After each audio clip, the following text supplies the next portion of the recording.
5G Music.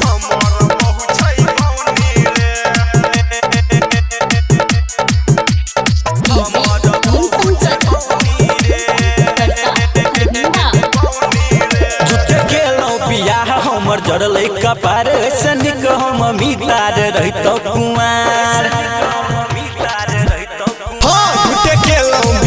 हमर जड़ल कपार ऐसे निक हम मितार रहितो कुमार सुतै न जाइ छी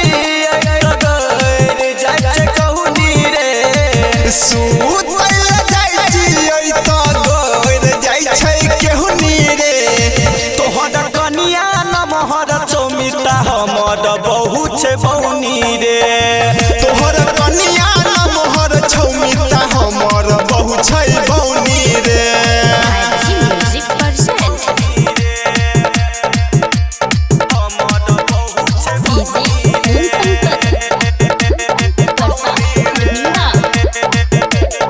हम छियै पातर कनिया छै मोटर रे काम करत काला पड़ जाइ छै छोट रे भर पाजा में हमरा ने संभरै छै घुमै छी एने उ हो जाइ छै करोट रे हम छियै पातर कनिया छै मोटर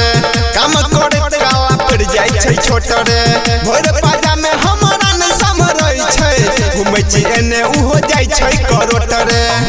रहै छै नीचे हम तकै छिए नियोनी रे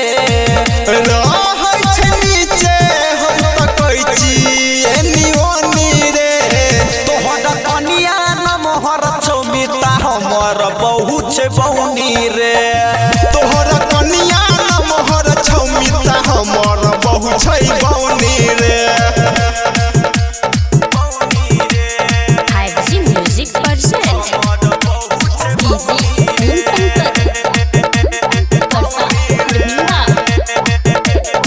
कोना के संगे घूमबियै बाजार रे लागैया लाज होइ छै बगल में ठाढ़ रे गायक मुकेश भगत के मीता कोनो हो लगबो परतौ जोगार रे कोना के संगे घूमबियै बाजार रे लागैया लाज होइ छै बगल में ठाढ़ रे गायक जीव छ सिंह के मीता कोनो हो लगबह पड़तौ जोगार रे ये के साथ शादी भेलै ये के साथ गौनी रे